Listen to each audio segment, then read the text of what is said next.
Hello students, welcome to tryst with biology. और आज के हम इस वीडियो में पढ़ेंगे फाइलम टीनोफोरा और फाइलम प्लैटिहेलमिन्थेस। दो फाइलम को इस वीडियो में हम कवर करने वाले हैं। और पहले हम स्टार्ट करते हैं फाइलम टीनोफोरा से। फाइलम टीनोफोरा जिसके कि जर्नल कैरेक्टर्स की अगर हम बात करें तो इसके जर्नल कैरेक्टर्स में आता है, सबसे पहले कैरेक्टर इसका आता है कि इसका लेवल ऑफ ऑर्गेनाइजेशन क्या है। तो ये भी सिलेंट्रेटा की तरह ही टिश्यू लेवल ऑफ ऑर्गेनाइजेशन है इसका, मतलब बॉडी जो है वो टिश्यू से मिलके बनी है। दूसरा आता है कि यहाँ सिमेट्री कैसी है, तो ये रेडियल सिमेट्रिकल है। रेडियल सिमेट्रिकल मतलब होता है कि जहाँ बॉडी किसी भी दो प्लेन से कट कर दो, दो इक्वल पार्ट्स में डिवाइड हो जाती है, दो इक्वल हाफ्स वो रखती है। ये अस्लोमेट है, मतलब बॉडी कैविटी अभी भी डेवलप नहीं हुई है। क्यों नहीं हुई? क्योंकि ये डिप्लोब्लास्टिक है। डिप्लोब्लास्टिक का मतलब होता है कि दो जर्म लेयर से मिलके बने, और दो जर्म लेयर कौन सी? एक्टोडर्म और मीजोडर्म, सॉरी एंडोडर्म। एक्टोडर्म और एंडोडर्म। मीजोडर्म डेवलप नहीं थी, इसलिए स्लोएम भी डेवलप नहीं हुआ। अब आती है बात कि इनमें क्या ऐसा कैरेक्टर, क्योंकि ये सारे कैरेक्टर तो सिलेंट्रेटा में भी थे, अब इसमें कौन सा ऐसा कैरेक्टर है जो इसको सबसे अलग कर रहा है। सबसे अलग क्यों कर रहा है कि देखो इसके स्ट्रक्चर में इस तरह से एक्सटर्नल सीलिएटेड रोज होती है, और ये रो भी काउंटेड होती है। ये होती है 8,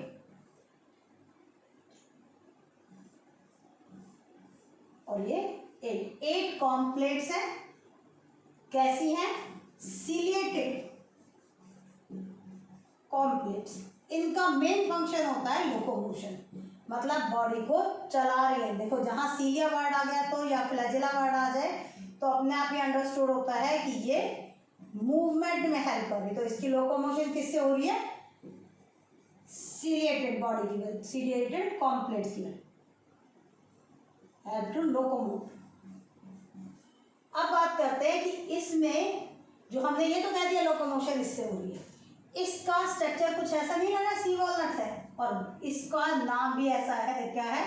सी वॉलनट इनको बोलते हैं कॉमनली, और इनका दूसरा नाम कॉम जेली भी है।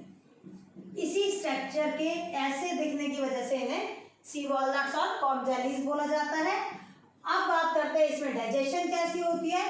तो यहाँ डाइजेशन जो है वो इंट्रासेलुलर और एक्स्ट्रा सेलुलर दोनों तरह से हो सकती है।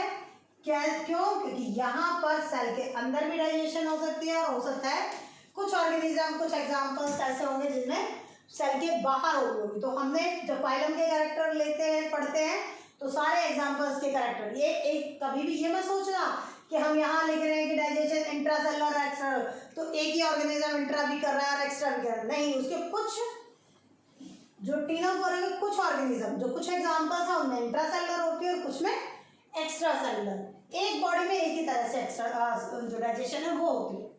अब इसका सबसे यूनिक कैरेक्टर क्या है कि ये इमिट करता है लाइट। इमिट करता है लाइट, इसको क्या बोलते हैं? बायो, मतलब लिविंग है, और लाइट निकल रही है तो ल्यूमिनिसेंस। तो बायोल्यूमिनिसेंस इसका सबसे स्पेशल कैरेक्टर है जो किसी भी फाइलम में आगे नहीं मिलेगा, और अब तक भी नहीं था। मतलब सबसे डिफरेंशिएटिंग फीचर्स अगर आते हैं तो एक और एक, ये दो ऐसे कैरेक्टर है जो किसी भी फाइलम में हम पढ़ेंगे नहीं, जो स्पेशलिटी प्रोवाइड कर देते हैं किसको? टीनोफोरा को, इन ऑर्गेनिजम्स को, कि ये टीनोफोरा में रखे ही जाएंगे। अब इसमें जो है सेक्सेस यहाँ भी सेपरेट नहीं हुए हैं, मेल और फीमेल बॉडी एक ही है, तो इन्हें हम क्या बोलते हैं? हर्मैफ्रोडाइट। हर्मैफ्रोडाइट मतलब जहां सेक्सेस सेपरेट नहीं है। दूसरा आता है डेवलपमेंट कैसी है? डेवलपमेंट इनडायरेक्ट है, मतलब लार्वा स्टेज होगी और उससे बहुत सारे मेटामॉर्फिक चेंजेस आएंगे। जब एक जाके एडल्ट बनता है तो हम इसमें इनडायरेक्ट डेवलपमेंट पढ़ते हैं। फर्टिलाइजेशन एक्सटर्नल है, इसकी बाहर बॉडी के फर्टिलाइजेशन होगी। अब यहाँ देखो सेक्सेस सेपरेट नहीं है, फिर भी गैमेट्स को कहाँ रिड्यूस एक्सक्रीट करेंगे? एक्सटर्नल मीडियम में और वो बॉडी के बाहर होगी फर्टिलाइजेशन। इसमें बेटा जो रिप्रोडक्शन है वो सिर्फ सेक्सुअली रिप्रोड्यूस करते हैं, एसेक्सुअल रिप्रोडक्शन नहीं होती है। ये सारे कैरेक्टर थे टीनोफोरा के। अब बात करेंगे हम प्लेटीहेल्मिन्थ्स। प्लेटीहेल्मिन्थ्स जो है उसकी बात करने से पहले हम किसी इसे एग्जांपल्स और देख लीजिए। टीनोफोरा में प्लूरोब्रांचिया और प्लूरोब्रांचिया ये आ गया एक कैरेक्टर। और दूसरा जो सिम्टम है इसका, दूसरा जो एग्जाम्पल है, सॉरी एग्जाम्पल क्या है दूसरा, ये दूसरा एग्जाम्पल है, इसका नाम क्या है, टीनोफोरा एग्जाम्पल है। अब टीनोफोरा इसका नाम है तो टीनोप्लेना एग्जाम्पल है इसका। टीनोफोरा से ही टीनोप्लेना बना दिया। अब बात करते हैं हम नेक्स्ट फाइलम की, जो कि कौन सा है, प्लेटीहेल्मिन्थ्स। प्लेटीहेल्मिन्थ्स की हम बात करें तो प्लेटीहेल्मिन्थ्स में जो आते हैं सारे के सारे फ्लैटवर्म्स आते हैं, इसलिए इनको कॉमनली भी फ्लैटवर्म्स बोला जाता है। फ्लैटवर्म्स क्या होते हैं, रिबन देखा है सबने, चोटी में लगाते थे जो, आजकल तो चोटी में लगाने का फैशन चला गया, आजकल तो कोई नहीं लगाता है। स्कूलों में भी पहले हमारे टाइम पे तो कंपलसरी होता था कि जो चोटियाँ बना के आ रही हैं उनमें रिबन लगा के आओ, अब ये चला गया है ट्रेंड। तो यहाँ वही उसी फ्लैट की वर्म की बात हो रही है, वो बिल्कुल फ्लैट ऐसे जिनमें कोई सिलेंड्रिकल बॉडी नहीं है, रिबन की तरह का उनके बॉडी का स्ट्रक्चर है, वो रख दिए इसमें फ्लैट वर्म से। तो अब देखें तो फ्लैट वर्म जो है उनमें क्या करेक्टर आते हैं। यहाँ सबसे पहला करेक्टर चेंज हो गया है, क्या हो गया, ऑर्गन लेवल आ गया। यहाँ ऑर्गन लेवल मतलब जो ऑर्गेनाइजेशन हमने पोरीफेरा में सेलुलर पढ़ी, सेलेंटेटा और टीनोफोरा में कौन सी पढ़ी हमने, टिश्यू लेवल पढ़ी, वो यहाँ चेंज हो गई और चेंज हो गई कौन सी बन गई, ऑर्गन लेवल। जब ऑर्गन लेवल ऑफ ऑर्गेनाइजेशन जब हम पढ़ेंगे उसके बाद मतलब कोई ना कोई ऑर्गन तो डेवलप हो चुके हैं। अब बॉडी खाली क्या नहीं है, टिश्यू लेवल पे वर्क नहीं कर रही, ऑर्गन पे वर्क। दूसरा यहाँ पर एक लेयर और बढ़ गई, अब ये क्या बन गए, ट्रिप्लो ब्लास्टिक बन गए।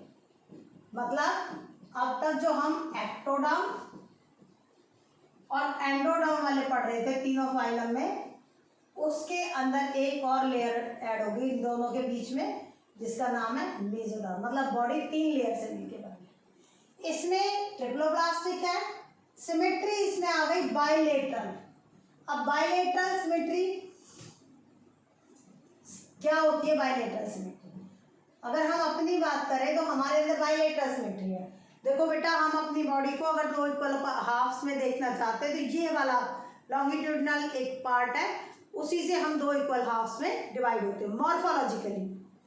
ऐसे ही किसी भी ऑर्गेनिज्म की बॉडी अगर एक ही प्लेन से, सिर्फ एक प्लेन से अगर हम ऐसे कर गए या ऐसे क्रॉस में करें तो इक्वल पार्ट्स नहीं होंगे। ऐसे ही वो ये कहता है कि सिर्फ एक प्लेन से डिवाइड होने पर जब बॉडी इक्वल हाफ्स में दिखे तो उसको क्या बोलते हैं हम, बाइलेटरल सिमेट्रिकल।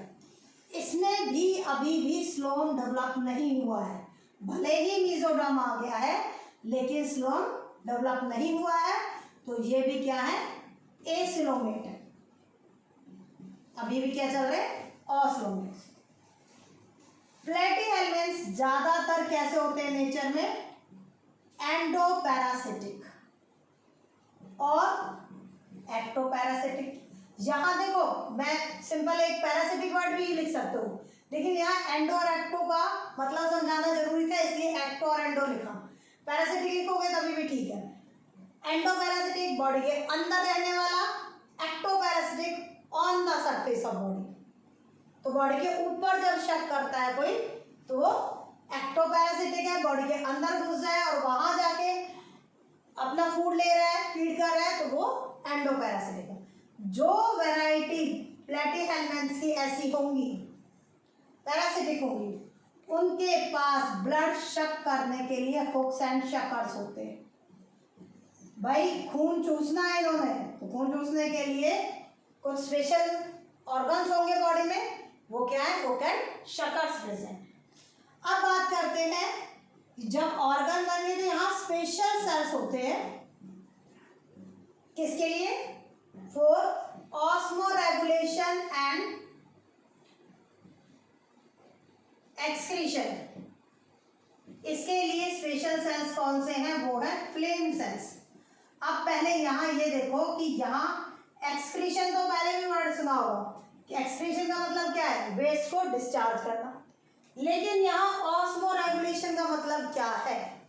ऑस्मोरेगुलेशन का मतलब होता है कि जब हम यूरिया एक्सक्रीट करते हैं, या कोई भी, हर कोई ऑर्गेनिज्म अपना अपना नाइट्रोजन वेस्ट एक्सक्रीट करता है, तो उस एक्सक्रीशन में एक आयनिक कंसंट्रेशन होती है। उस आयनिक कंसंट्रेशन का रिमूवल क्या होता है, उस आयनिक कंसंट्रेशन का रिमूवल क्या है, उस आयनिक कंसंट्रेशन का रिमूवल है आयन, मतलब जो यूरिन या नाइट्रोजन वेस्ट है उसमें आयन कैसे रिलीज हुए, वो क्या है, ऑस्मोरेगुलेशन। अब आते हैं हम इसके एक और कैरेक्टर पे। अब वो जर्नल कैरेक्टर ही है, सेक्सेस यहाँ भी सेपरेट नहीं हुए हैं, सेक्सेस आर नॉट सेपरेट। अब बताओ इसका मतलब क्या है, कि ये भी क्या है, हर्मैफ्रोडाइट है। कैसे है, हर्मैफ्रोडाइट। ये टर्म बार बार इसलिए लिखी जा रही है कि आपको लर्न हो जाए। हर्मैफ्रोडाइट जो इसमें दोनों सेक्स एक में प्रेजेंट। फर्टिलाइजेशन यहाँ इंटरनल होगी, बॉडी के अंदर ही फर्टिलाइजेशन होगी। देखो भाई, फर्टिलाइजेशन तो इंटरनल होगी क्योंकि खुद ही बॉडी के अंदर है, दूसरे की बॉडी के अंदर रह रहा है ना। जब दूसरे की बॉडी के अंदर रह रहा है या उसके ऊपर रह रहा है, तो उसकी बॉडी पे तो अपने गैमेट्स छोड़ेगा नहीं, तो बॉडी फर्टिलाइजेशन खुद की बॉडी में होती है। और यहाँ देखिए, अब इसके अंदर जो ये कह रहे हैं हम कि इतने ऑर्गन्स हैं इसमें, इसके बाद एक एग्जाम्पल 10th क्लास में भी हम पढ़ते हैं एसेक्सुअल रिप्रोडक्शन का, और वो है रीजनरेशन। रीजनरेशन का मतलब है, अगर इसमें रीजनरेशन शो कर रही है कि एक ऑर्गेनिज्म है, वो जितने भी पार्ट में टूट गया, हर पार्ट में नया ऑर्गेनिज्म बना, तो ये कैसी रिप्रोडक्शन है, एसेक्सुअल। और ये रीजनरेशन, इसी का एग्जाम्पल है प्लैटीहेलमिन्थ्स का प्लैनेरिया। प्लैनेरिया रिप्रोड्यूस करता है एसेक्सुअली बाय रीजनरेशन। तो इसका मतलब एक तो बात यहाँ से ये क्लियर होगी, जब प्लैनेरिया प्लैटीहेलमिन्थ्स का एग्जाम्पल है और वो रीजनरेशन प्रोसेस से रिप्रोड्यूस कर रहा है, तो इसका मतलब यहाँ सेक्सुअल के साथ साथ एसेक्सुअल रिप्रोडक्शन भी होगी। और सेक्सुअल रिप्रोडक्शन होगी तो क्या है, सेक्सुअल बाय गैमेट प्रोडक्शन होगी। और गैमेट कहाँ, बॉडी के अंदर। फर्टिलाइजेशन कहाँ, बॉडी के अंदर। डेवलपमेंट की अगर हम बात करें तो यहाँ डेवलपमेंट जो है वो इनडायरेक्ट है, और इनडायरेक्ट में बेटा कई सारे लार्वा स्टेज बनती हैं इसमें। एक लार्वा से इसका गुजारा, मतलब कई सारी स्टेजेस आती है लार्वा से एडल्ट बनने में। तो ये डेवलपमेंट इनडायरेक्ट है, और इसको भी क्या बोलोगे, मेटामॉर्फोसिस। मेटामॉर्फोसिस मतलब इनडायरेक्ट डेवलपमेंट। अब आ जाते हैं इसके भी एग्जांपल्स में। एग्जांपल की बात करें तो यहाँ टेनिया है, जिसको हम टेप फॉर्म बोलते हैं, बिल्कुल रिबन का, रिबन जैसे स्ट्रक्चर में ऐसे ऐसे ये लाइनिंग्स होती हैं, ऐसे इस तरह से स्ट्रक्चर बन जाता है, और ऐसे ही रिबन की तरह का स्ट्रक्चर होगा। एक है लिवर फ्लूक। लिवर फ्लूक बिल्कुल स्ट्रक्चर कैसा होता है, बिल्कुल पत्ते जैसा स्ट्रक्चर होता है, इस तरह से बॉडी होती है इसकी, इस तरह से कुछ बॉडी होती है। और इसको लिवर फ्लूइड को फैसियोला भी बोलते हैं। रिवर फ्लो एक कॉमन नेम है, कैसियोला मेन साइंटिफिक नेम है। और इस तरह से फ्लैट है तो फ्लैट ये भी रहेगा, बेशक शेप ऐसी है लेकिन रहेगा ऐसे पत्ते जैसा पतला। बेटा ये सारे कैरेक्टर थे टीनोफोरा के और प्लेटिहेलमिन्थेस से। अगर आपको कोई भी डाउट है तो कमेंट बॉक्स में पूछें।